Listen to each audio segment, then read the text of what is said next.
Pembahasan di malam hari ini kita akan membahas tentang amalan-amalan yang dianjurkan untuk dilakukan saat mendekati kematian. Amalan apa saja itu?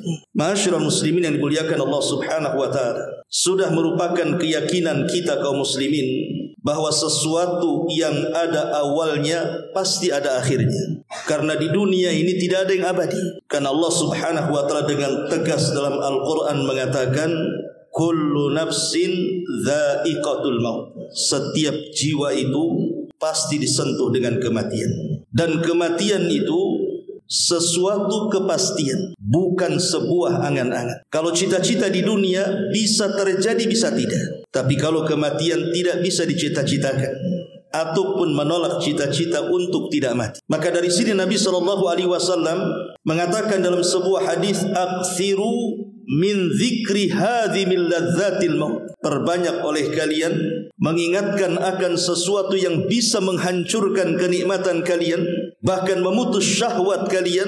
Itulah kematian, kata Rasul. Ma'asyiral muslimin yang dimuliakan Allah Subhanahu wa taala. Bahkan sebagian para ulama sampai memberikan nasihat, terutama orang-orang yang usianya sudah menginjak 40 tahun atau boleh jadi lebih daripada 40 tahun.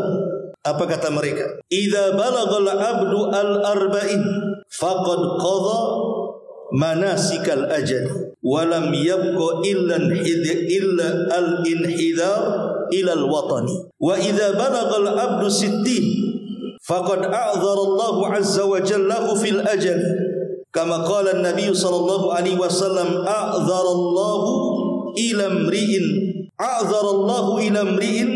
ukhira ajaluhu hatta balagha sittina sanatan. Kata ulama salaf, apabila seorang hamba sudah mencapai usia 40 tahun, berarti sudah dekatlah ajal dia, dan tidak tersisa kecuali dia harus berhati-hati bahwa dia sedang menuju kepada kematiannya. Dan apabila seorang hamba sudah sampai di usia 60 tahun, maka Allah Subhanahu wa taala sudah memberikan uzur kepadanya dalam ajalnya. Makanya Nabi SAW mengatakan, Allah memberikan uzur kepada seseorang yang usianya sudah sampai 60 tahun. Artinya 60 tahun itu sudah sampai kepada angka yang disabdakan Rasul, bahwa umatnya akan berkisar umurnya antara 60 sampai 70 tahun saja. Tetapi sekali lagi bahwa usia itu bukan patokan orang itu dekat dengan mati. Karena banyak juga orang-orang yang di usia 10 tahun dia mati, di 20 tahun dia mati, di 30 dia mati, dan begitu seterusnya. Karena kematian itu merupakan rahasia. Ma'asyiral muslimin yang dimuliakan Allah Subhanahu wa taala. Makanya Nabi SAW sampai mengatakan kepada seorang sahabat namanya Tariq al-Muharibi radhiyallahu anhu. Apa kata Rasul? Ya Tariq, wahai Tariq, kata Rasul, ista'id lil mauti qabla nuzulil mauti. Persiapkan hidupmu untuk kematian sebelum datang kematian. Dari sini kita tahu bahwa banyak orang yang melalaikan kematian, padahal kematian itu, kata para ulama, adalah sesuatu yang sangat menakutkan. Tidak ada yang menakutkan melebihi kematian. Tapi walaupun demikian, banyak manusia melalaikan tentang kematian, kan? Tentu sebabnya dua. Pertama, karena dia tidak yakin peristiwa-peristiwa yang akan terjadi setelah kematian. Dan yang kedua, karena dosa yang menumpuk dalam badannya sehingga terlalaikan mengingat dari kematian. Orang kalau tidak yakin akan peristiwa setelah kematian, pasti dia lupa dia akan mati. Tapi orang yang kemudian dia ingat bahwa setelah kematian masih ada kehidupan, di sana ada alam barzah, setelah alam barzah di sana adalah alam akhir sampai kepada neraka dan surga, pasti hidupnya akan dibayang-bayangi dengan kematian. Begitu juga orang-orang yang menumpu-numpu dosa. Rata-rata orang-orang yang menumpu dosa itu lupa dengan kematiannya. Tapi orang yang dekat dengan Allah, menjauh dari dosa, maka hidupnya akan dibayang-bayangi dengan kematian, sehingga dia akan persiapan bahwa setelah kematian ada kehidupan. Maka kajian di malam hari ini, ikhwatu fiddin muliakan Allah Azza wa Jal, ada beberapa amalan yang disarankan atau dianjurkan oleh para ulama bagi orang-orang yang sudah dekat ajalnya. Tentu kita tidak tahu dekat jauhnya ajal kita, kan? Kita tidak tahu apakah kita sudah dekat ajalnya ataupun tidak. Karena memang ciri-ciri kematian yang pasti itu tidak ada. Kalau ada orang mengatakan bahwa tua itu ciri kematian, tidak bisa kita katakan seperti itu. Banyak juga anak muda yang meninggal sebelum mereka tua. Kalau ada orang sakit parah dikatakan ciri tanda mendekati kematian, belum tentu. Banyak orang sehat juga rupanya lebih dulu mati dibandingkan orang sakit. Tetapi maksudnya di sini adalah orang-orang yang sudah melihat keumuman manusia, umpamanya usianya sudah 60 atau 70 tahun, artinya kan sudah dekat dengan kematiannya, walaupun tidak ada tanda-tanda yang pasti. Karena Nabi SAW membatasi usia umatnya 60 sampai 70 tahun kan. Artinya kalau orang usianya sudah di atas 60 tahun berarti dia sudah dekat dengan kematian. Atau orang yang sakit parah, apalagi diponis oleh dokter bahwa rata-rata penyakit seperti itu sulit obatnya dan rata-rata kalau ditangani tidak selamat. Ya mungkin kita bisa melihat kepada peristiwa-peristiwa seperti ini. Lalu amalan apa saja yang disarankan oleh para ulama bagi orang-orang yang sudah dekat ajalnya?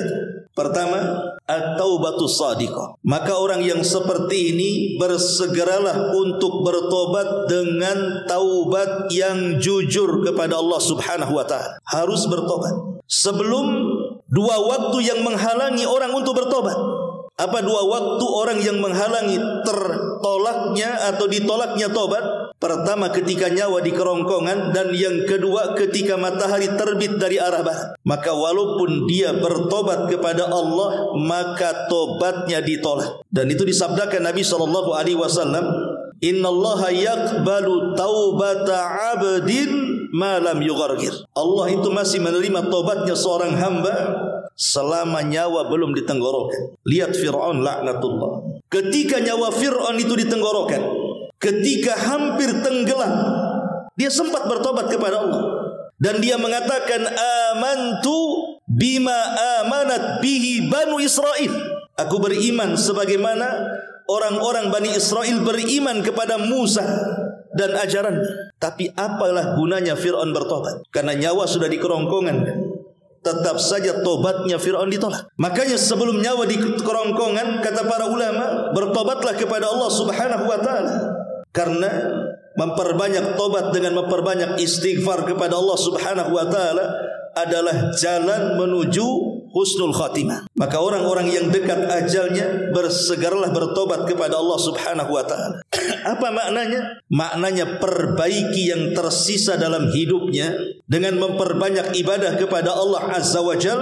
Dengan itu mudah-mudahan Allah mengampuni dosa-dosa yang sedang dilakukannya dan dosa-dosa yang telah dilakukannya. Itulah yang dinasihatkan kepada seorang laki-laki oleh Hasan Al-Basri rahimahullahu ta'ala. Ketika ada seorang laki-laki ditanya oleh Hasan Al-Basri, kam umruka ya fulan? Berapa usiamu wahai fulan? Maka orang ini mengatakan, sittuna sanatan ya imam. 60 tahun wahai imam. Kata Hasan Al-Basri, kalau begitu perjalananmu sudah jauh dan sudah mendekati finishnya dan sudah akan menjumpai Allah Subhanahu wa taala. Maka orang ini mengatakan, inna lillah wa inna ilaihi raji'un. Ya imam, kita semua datang dari Allah dan akan kembali kepada Allah. Maka Hasan Al-Basri rahimahullah ta'ala mengatakan, ya fulan, tahukah tafsir daripada inna lillah wa inna ilaihi raji'un? Maka orang ini mengatakan, tidak ya imam. Idzan fassir lana, kalau gitu tafsirkan apa maknanya. Maka Hasan Al-Basri mengatakan, inna lillah artinya inna lillahi abdun.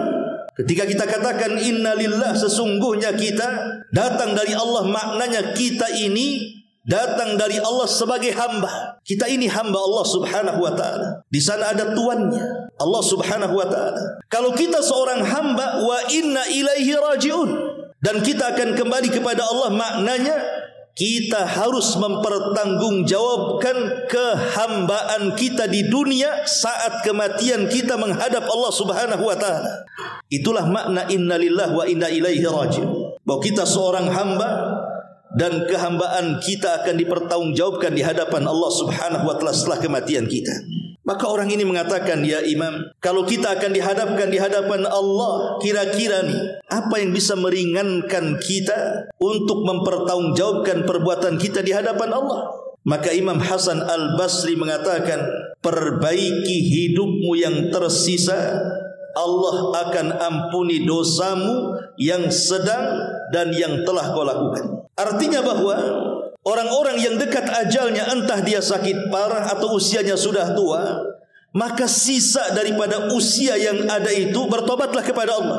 Gunakan semaksimal mungkin, gitu maksudnya, untuk kembali kepada Allah Azza wa Jalla, meningkatkan ketakwaan kita yang ketika kita sehat kita tidak lakukan, ketika sakit kita lakukan, yang ketika di masa muda kita lalaikan, ketika di masa tua kita rajinkan ibadah itu kepada Allah Azza wa Jalla. Itulah alamat tobat. Bukan hanya memperbanyak istighfar lisannya, tapi juga raganya juga menyibukkan dengan ibadah kepada Allah Subhanahu wa taala. Ma'asyiral muslimin yang dimuliakan Allah Subhanahu wa taala, ini yang pertama. Yang kedua, at-tahallul minal madhalim. Lepaskan sesuatu yang menjadi beban bagi diri kita dari kezaliman yang kita lakukan kepada orang lain. Kalau memang semasa kita sehat kemudian sekarang sakit parah, kalau kita pernah melakukan kezaliman kepada manusia, entah mengambil hak mereka, kembalikan. Nabi SAW bahkan di akhir hayatnya, bayangkan ketika itu Nabi SAW berada di puncak karirnya, di puncak kepemimpinannya. Mekah dan Madinah sudah berada di tangannya.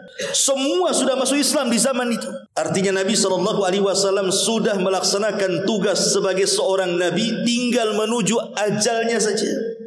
Ketika di khutbah terakhir, dan setelah itu tidak ada khutbah lagi, Nabi SAW naik ke atas mimbar. Di antara wasiat Nabi SAW apa? Man kuntu dharabtu dhahran. Barang siapa yang ketika itu, kata Rasul, aku pukul pundaknya, fahadha dhahri falyaqtas minni. Nih punggungku, silahkan kisos hari ini. Wa man kuntu syatamtu irdan fahadha irdi. Kata Nabi SAW, kalau dulu mungkin di antara kalian ada yang kucaci maki kehormatannya, ada yang kuhina dia, ada yang kurendahkan dia, ada yang kugibah dia, sekarang kehormatanku ada di hadapan kalian, kisos. Wa man kuntu akhadtu malan, kata Rasul, atau mungkin dulu aku tidak perasa mengambil harta kalian, fahadha mali falyakhud minni. Ini hartaku, ambil sekarang. Lihat bagaimana Nabi SAW mencontohkan di ujung hayatnya ini. Karena setelah khutbah ini Rasul tidak pernah berkhutbah lagi, karena sudah kemudian dipanggil oleh Allah Subhanahu wa taala. Tapi Rasul mencontohkan satu amalan apa? At-tahallul minal madhalim, melepaskan seluruh kezaliman yang pernah dilakukannya. Maka orang-orang yang dekat ajalnya, lepaskan kezaliman itu. Kalau kita pernah menggibah orang, minta maaf kepada orang yang digibahinya. Kalau pernah menghina orang, minta maaf kepada orang yang kita hina dia. Kalau kita pernah mengambil barangnya, kembalikan barangnya kepada dia. Nabi SAW dalam hadis Abi Hurairah radhiyallahu an yang dikeluarkan Imam Bukhari mengatakan, man kana lahu madlamatun li akhi min irdihi aw syai'in falyatahallalhu minhu al-yawm qabla an la yakuna dinarun wala dirhamun. In kana lahu amalun salihun ukhida minhu biqadri madlamatihi wa illam takun lahu hasana ukhida min sayyiati sahibihi fahumila alaihi. Apa kata Rasul? Barang siapa yang memiliki kezaliman kepada saudaranya, baik kehormatannya atau sesuatu yang lainnya, maka mintalah kehalalannya sebelum datang di mana dinar dan dirham tidak ada manfaatnya. Kalau dia memiliki amal saleh, kemudian dia melakukan kezaliman kepada orang lain, maka amal itu akan diberikan kepada saudaranya sebatas kezalimannya. Tapi kalau dia tidak memiliki amal saleh, maka akan dibebankan dosa saudaranya kepadanya. Itulah yang disebutkan dalam hadis Nabi SAW sebagai orang yang muflis, orang yang bangkrut, kata Rasul. Orang yang datang pada hari kiamat membawa segudang pahala, tapi di sisi lain dia membawa dosa, pernah menampar orang, menyakiti orang, mengambil darah orang, mengambil harta orang, dan begitu seterusnya. Akhirnya dipertemukanlah orang zalim dan orang yang dizalimi. Ma'asyiral muslimin yang dimuliakan Allah Subhanahu wa taala. Kalau seandainya kehidupan ini hanya satu kali, ikhwan. Kalau seandainya kehidupan dunia ini hanya satu kali, tidak ada kehidupan setelah kematian, tentu kita katakan Allah tidak akan adil. Dan memang Allah tidak adil kalau kehidupan itu satu kali. Tapi kehidupan itu bukan satu kali, tapi kehidupan itu dua kali. Makanya ketika Allah Subhanahu wa taala menyebutkan dalam surah Al-Baqarah, Allah menyebut dua kata hidup.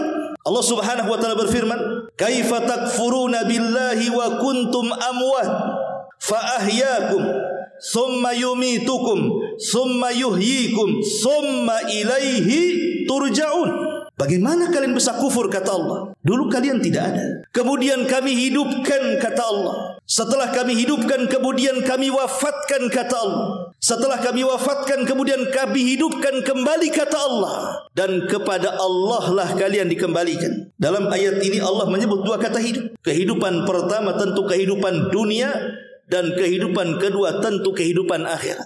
Kalau tidak ada kehidupan akhirat, hanya ada kehidupan dunia, kita katakan bahwa Allah tidak pernah adil selamanya. Tapi Allah Subhanahu wa taala Maha adil. Manusia di dunia itu kan macam-macam ya.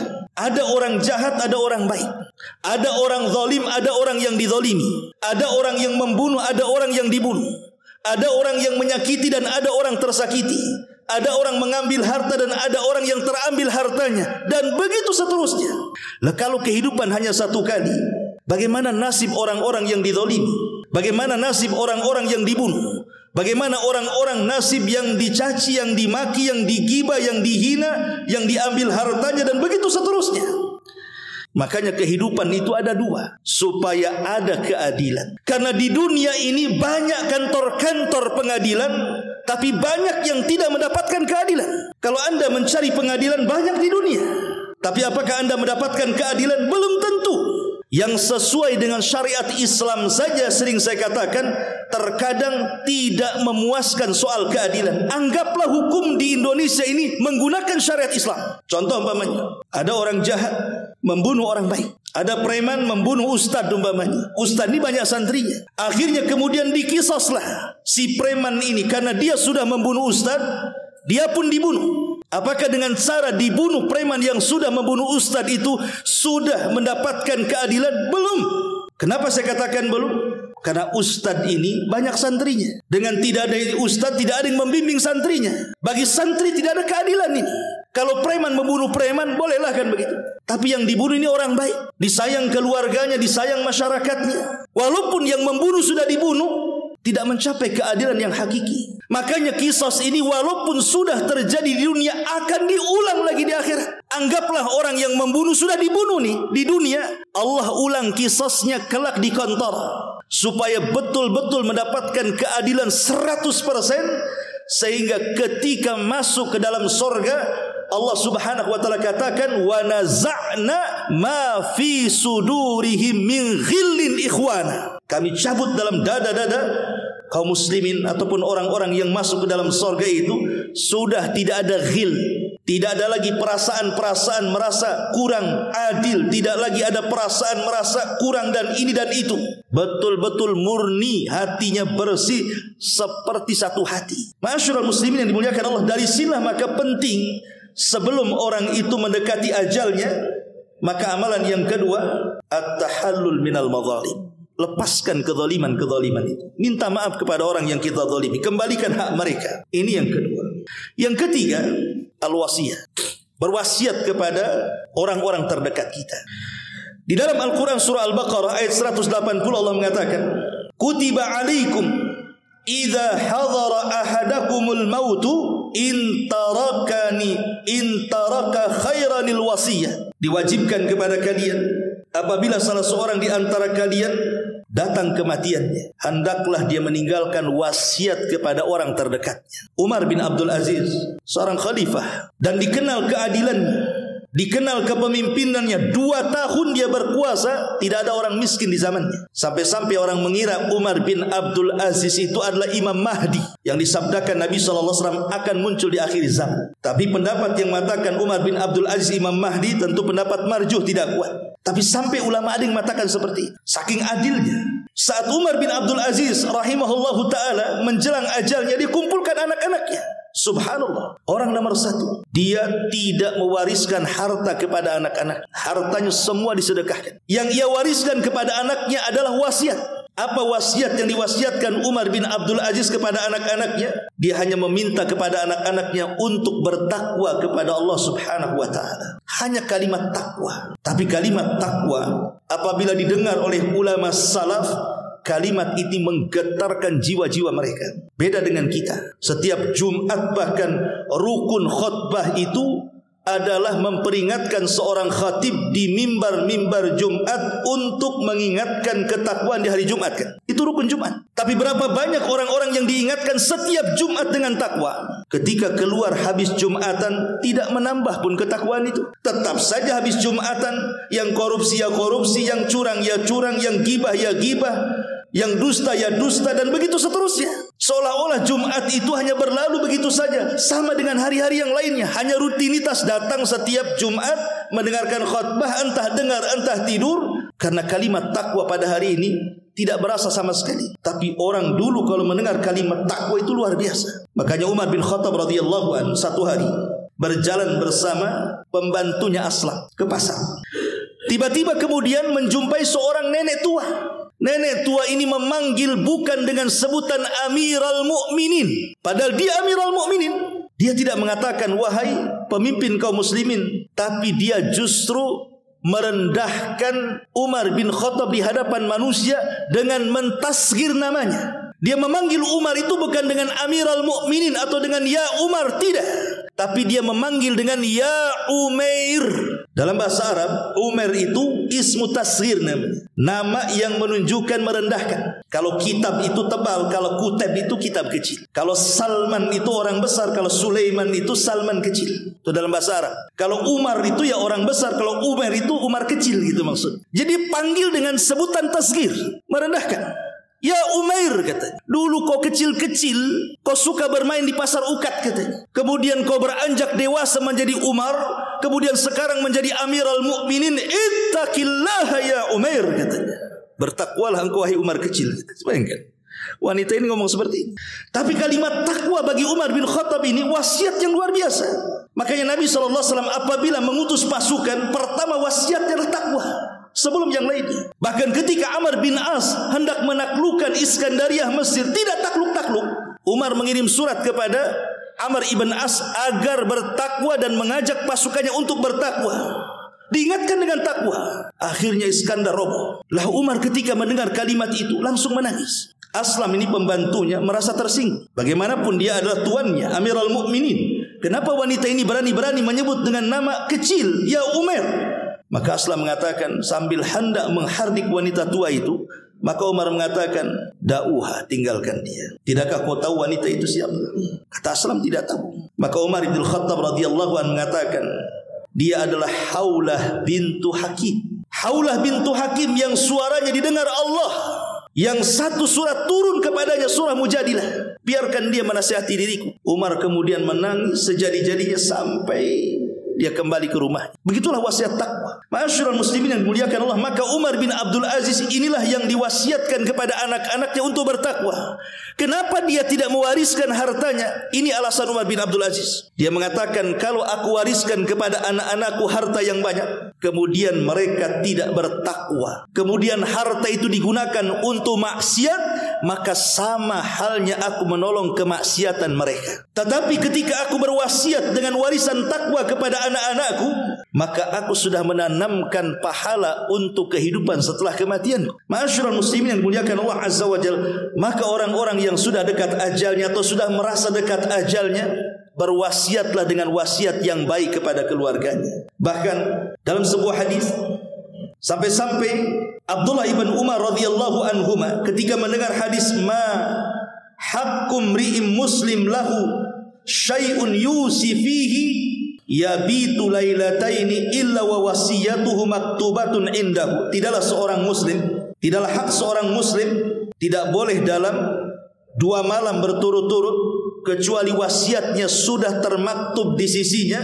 Apa kata Abdullah ibn Umar radhiyallahu anhuma setelah mendengar hadis ini dari Rasul? Maka setiap malam aku wasiatkan untuk keluargaku. Kutulis tu wasiat itu untuk keluargaku dan kuletakkan di bawah bantal.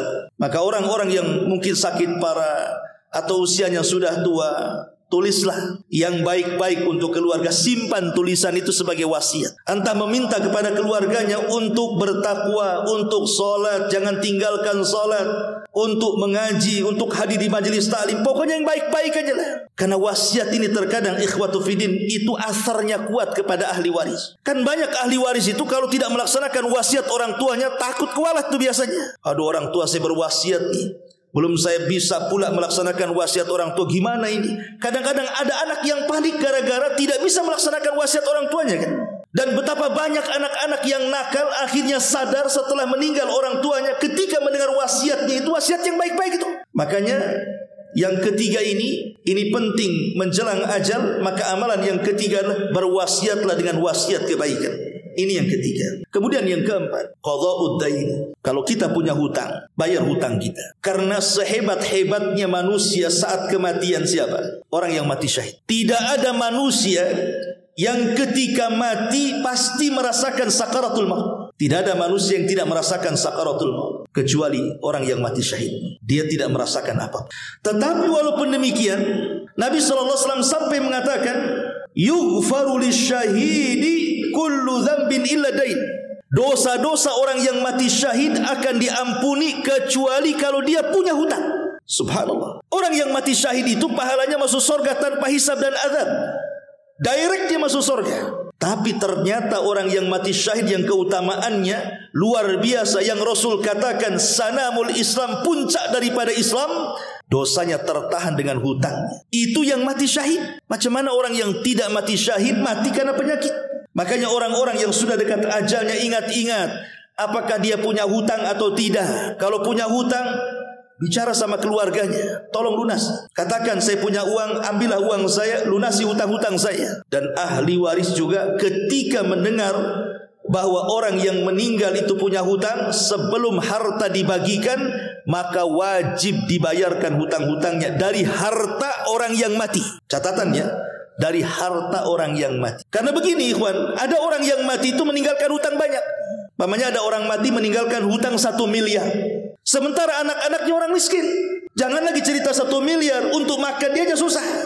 Apakah anak ini wajib membayarkan hutang orang tua dari hartanya sendiri? Maka ulama mengatakan tidak wajib. Jadi kewajiban membayar hutang orang tua yang berhutang itu dari harta orang tua yang ditinggalkan alias harta waris. Tapi kalau tidak ada warisan yang ditinggalkan sementara orang tua banyak hutangnya, maka seorang anak tidak ada kewajiban membayar hutang orang tuanya dari hartanya, kecuali hanya mimbabit tabarruk, hanya sekedar ingin berbuat baik kepada orang tuanya. Itu saja, tapi tidak ada kewajiban. Tapi kalau dia meninggalkan harta waris, maka tidak boleh anak mengambil harta waris kalau orang tua punya hutang. Harta waris itu bayarkan hutang-hutangnya dulu. Baik cukup ataupun tidak, bayarkan dulu. Setelah tidak ada hutang, barulah kemudian sisa harta itulah yang dibagi. Ma'asyiral muslimin yang dimuliakan Allah Subhanahu wa taala, ini yang keempat. Kemudian yang kelima, as-sadaqatul jariyah. Semampu mungkin, walaupun tidak harus banyak, bersedekahlah dengan sedekah yang mengalir setelah kematiannya. Orang yang dekat-dekat ajalnya itu perlu bersedekah yang sifatnya sedekah itu mengalir. Seperti apa sih sedekah mengalir itu? Nabi SAW bersabda, sab'un yajri lil abdi ajruhunna min ba'di mautihi. Ada 7 perkara akan terus berjalan kepada seorang hamba pahalanya hatta setelah kematiannya. Kemudian kata Nabi SAW, wa huwa fi qabrihi, bahkan sampai mengalir ke dalam kuburannya. Pertama, man 'allama ilman, siapa yang mengajarkan ilmu. Yang kedua, au qara nahran, atau mengalirkan air. Kemudian digunakan entah membuat sumur di masjid, sumur di pesantren, di panti asuhan, atau mungkin di tempat-tempat yang membutuhkan berhajat kepada air. Kemudian kita alirkan air ke mereka. Au hafara bi'ran, ataupun membuat sumur-sumur, mata-mata air. Au gharasa nakhlan, ataupun menanam pohon. Ya, tidak harus kurma, ya bisa saja kita menanam pohon mangga, ataupun pohon rambutan, atau pohon durian, atau apalah yang kemudian Boleh jadi buah-buahannya entah kemudian dimakan oleh hewan-hewan atau mungkin dimakan oleh tetangga gitu ya. Kita halalkan, silahkan mengambil kan begitu. Au bana masjidan, ataupun membangun masjid. Au warratha mushafan, ataupun mewakafkan mushaf. Beli Quran taruh di masjid. Mana pondok-pondok tahfidz Al-Quran, dia beli Al-Quran banyak-banyak, wakafkan ke pondok-pondok yang menghafal Quran. Au taraka waladan yastaghfiru lahu ba'da mautih, atau meninggalkan anak yang saleh yang senantiasa memintakan ampun akan dosa orang tua setelah kematiannya. Inilah amalan-amalan yang mengalir. Atau secara singkat, maksudnya sedekah jariah itu adalah sedekah yang berbentuk wakaf. Itu singkatnya. Ya tidak harus banyak kan wakaf itu. Umpamanya nih, kita sudah banyak sakit, tak ada duit, uang cuman mungkin 500.000. Sudah gini saja, bilang sama istrinya atau pasangannya, belikan sajadah, letakkan untuk imam masjid. Sajadah kan untuk imam masjid. Hari-hari kan imam solat di atas sajadah. Selama sajadah itu digunakan oleh imam, maka pahalanya kan akan mengalir terus tuh. Pemain antum beli sajadah berapa? 10, bagikan ke 10 masjid. Tapi syaratnya diletakkan di atas sajadah imam umpamanya. Itu kan wakaf juga. Atau mungkin membelikan satu sak semen, atau satu lonjor besi, atau satu gerobak pasir untuk pembangunan masjid. Dimanapun masjid yang ada, atau pesantren atau yang lainnya, itu kan bisa itu mengalir pahalanya. Ini yang kelima, sedekah al-jariyah. Kemudian yang keenam, husnudzan billahi azza wajalla. Hendaklah berhusnudzan, berbaik sangka kepada Allah azza wajalla. Karena biasanya ikhwatu fiddin, orang yang dekat ajalnya, umumnya anggaplah orang sakit parah, yang sakitnya itu jarang tertolong umpamanya. Menurut kebiasaan para dokter, ya standar lah itu. Penyakit ini, apalagi kalau sudah diupayakan juga tidak sembuh-sembuh, ini rata-rata tidak tertolong umpamanya kan. Maka hendaklah orang-orang yang seperti ini perbanyak husnudzon, berbaik sangka dengan Allah. Harus berbaik sangka dengan Allah. Karena setan itu lebih dekat dengan orang yang sedang sakit parah dibandingkan malaikat. Biasanya setan itu mewaswasi orang yang sedang sakit parah itu supaya mereka putus asa. Putus asa inilah yang kemudian menjadikan dia terjerumus kepada dosa yang berakhir dengan su'udzon, berburuk sangka dengan Allah azza wa jalla. Makanya kenapa kita disunahkan, saya anda kalau datang kepada orang sakit, ceritakan kebaikannya, jangan menceritakan keburukannya, apalagi menakut-nakuti dengan kematiannya. Nih kalau penyakit kayak bapak ini rata-rata 3 hari matinya, stres nanti orangnya. Jangan sampai ditakut-takuti seperti itu, atau diingatkan dengan maksiat, cepatlah sembuh. Kapan lagi kita ini sama-sama dugem lagi, maksiat lagi, minum lagi, judi lagi, dan begitu seterusnya. Sebab biasanya kalau sudah teringat dengan dosa, lupa dengan pahala, disitulah letak putus asanya nanti. Seolah-olah neraka terbuka bagi dia, sorga pula tertutup bagi dia. Akhirnya dia merasa tidak layak masuk sorga dan layak masuk neraka. Saat detik-detik wafatnya lupa pula dia bertobat kepada Allah azza wa jalla. Makanya kalau seandainya saat orang seperti ini kita bisikan dengan kebaikan, jangan singgung keburukan dia. Bapak ini orang baik, masya Allah. Saya kenal, semua orang bilang bapak ini orang baik. Rajin sholat, pada sholat seminggu sekali. Rajin sedekah padahal paling bakhil. Umpamanya terus saja, gak apa-apa. Supaya dalam otaknya itu, oh ya betul saya ini orang baik. Ketika itu yang tertanam dalam otaknya, bahwa dia orang baik, disitulah ada harapan mendapatkan rahmat dan seolah-olah dia layak masuk surga. Ketika itulah datang perasaan berbaik sangka dengan Allah. Boleh jadi kalau Allah takdirkan dia meninggal, itu pula amalan terakhir yang dia akan bawa, berbaik sangka dengan Allah. Karena ada orang yang berburuk sangka dengan Allah. Jangan-jangan saya sudah diazab sebelum mati saya. Memang saya ini pantas masuk neraka, saya tidak pantas masuk surga, saya ini orang hina, ini itu.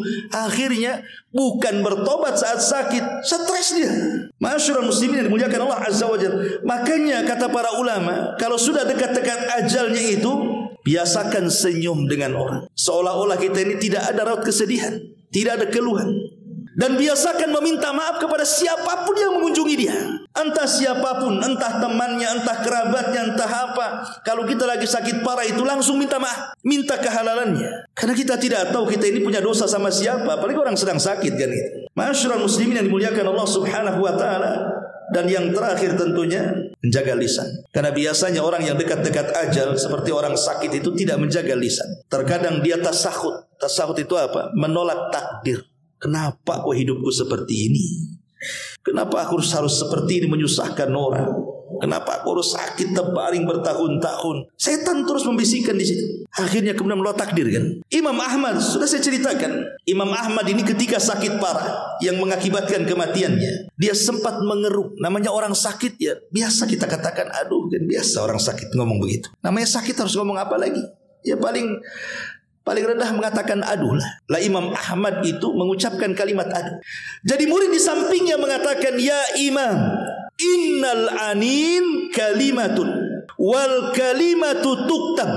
Imam, bukankah arungan kalimat aduh itu sebuah kalimat, dan kalimat itu akan dicatat, dan catatan itu akan dipertanggungjawabkan. Ketika dia mendengar kalimat nasihat dari muridnya bahwa kalimat aduh itu sebuah kalimat yang akan dicatat dan akan dipertanggungjawabkan, langsung diam dia. Tidak lagi mengatakan, dia rasakan aja sakit itu sampai ajal menjemput dia. Sampai kalimat aduh saja Imam Ahmad diam, karena takut itu sebuah kalimat yang kalimat itu akan dicatat, dan yang dicatat itu akan dipertanggungjawabkan di hadapan Allah. Karena kan yang namanya kalimat itu ada yang mengandung dosa 100%, ada yang mengandung pahala 100%, ada yang tidak mengandung dosa dan tidak pula mengandung pahala. Itulah kalimat. Tapi tiga-tiganya akan dicatat. Baik yang mengandung pahala 100% akan dicatat oleh malaikat raqib dan atid. Baik yang mengandung pahala 100% akan dicatat malaikat raqib dan atid, ataupun yang tidak mengandung dua-duanya tetap dicatat. Sebagai bentuk tugas seorang malaikat raqib dan atid mencatat segalanya. Ma yalfidu min qaulin illa ladaihi raqibun atid. Tidak ada satu lafaz pun kecuali dicatat oleh raqib dan atid. Tapi kata Syekh Utsman Al-Khamis hafizahullah taala yang mengatakan, yang akan dihisab itu wallahu alam, kata beliau, adalah dua, kalimat yang mengandung dosa dan kalimat yang mengandung pahala. Adapun kalimat yang tidak mengandung dosa dan pahala tidak akan dihisab. Itu ijtihad beliau, wallahu a'lam. Ma'asyiral muslimin yang dimuliakan Allah Subhanahu wa taala, inilah di antara amalan-amalan yang dianjurkan, yang disebutkan oleh para ulama bagi orang-orang yang mendekati ajal kematiannya. Wallahu a'lam. Sampai di sini ikhwatu fillah dimuliakan Allah azza wa jalla. Mudah-mudahan ada manfaatnya. Akhirul kalam, subhanakallah bihamdika asyhadu an la ilaha illa anta astaghfiruka wa atubu ilaik. Allahu ta'ala alam. Assalamualaikum warahmatullahi wabarakatuh.